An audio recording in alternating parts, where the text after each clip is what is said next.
অন্যথায় আপনার এই সাধারণ জ্বরটাই আপনার মৃত্যুর কারণ হয়ে যাইতে পারে।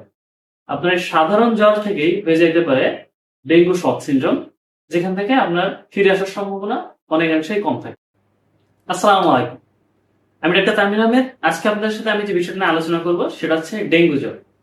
বর্তমানে বর্ষাকাল আসছে এবং এই বর্ষাকালে বাংলাদেশের মানুষ সবচেয়ে বেশি আক্রান্ত হয়ে থাকে এই ডেঙ্গু জ্বরে।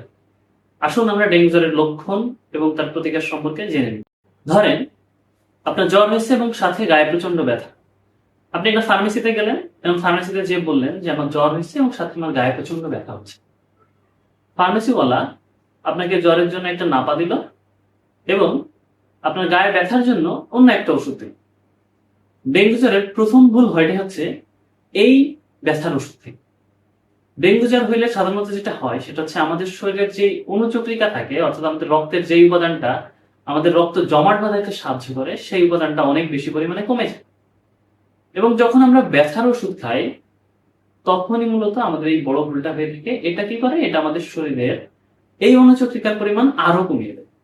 যখনই আমাদের শরীরের অনুচক্রিকার পরিমাণ অনেক বেশি কমে যায় তখন আমাদের শরীরে ছোটখাটো রক্তক্ষরণ হলেও আমাদের শরীর সেটাকে আটকাতে পারে না, যার ফলে আমাদের ডেঙ্গু জ্বরটা আরো খারাপ অবস্থায় চলে যায়।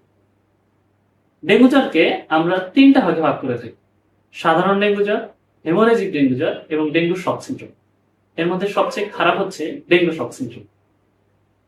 সাধারণ ডেঙ্গু জ্বরে যেটা হয় সেটা হচ্ছে আমাদের শরীরে জ্বর আসে, জ্বরের মাত্রা 102 থেকে 105 ডিগ্রির মধ্যে থাকে।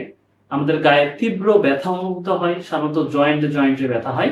এটাকে আমরা বলে থাকি হাড় ভাঙা জ্বর বা ব্রেক বোন ফিভার। অর্থাৎ ব্যথার মাত্রা এতই বেশি থাকে যে রোগী মনে করে যে তার হাড় ভেঙে যাচ্ছে। এছাড়াও রোগীর বমি বমি ভাব হতে পারে এবং রোগীর গায়ে র্যাশ উঠতে পারে, অর্থাৎ লাল লাল ছোপ ছোপ দাগ হইতে পারে। যদি এই অবস্থা থেকে রোগী চিকিৎসা না নেয় তাহলে আমাদের এই ডেঙ্গু জ্বর চলে যেতে পারে তার পরবর্তী স্টেজে ডেঙ্গু হেমোরেজিক ফিভার। অর্থাৎ এই যে একটু আগেই বললাম যে ডেঙ্গু জ্বর হইলে আমাদের শরীরের অনুচক্রিকার পরিমাণ অনেক বেশি কমে যায়, যার ফলে যে কোনো জায়গাতে ছোট ছোট রক্তক্ষরণ হলেও আমাদের বডি সেটাকে আটকাতে পারে না। তখন রক্তক্ষরণ হইতে হইতে আমাদের সচরাচর বমির সাথেও রক্ত আসতে থাকে, আমাদের বাথরুমের সাথেও রক্ত যেতে থাকে, আমাদের রোগীর শরীরের থেকে রক্ত এতই লস হইতে থাকে আস্তে আস্তে যে রোগী চলে যায় আমাদের পরবর্তী স্টেজ ডেঙ্গু শক সিনড্রোম।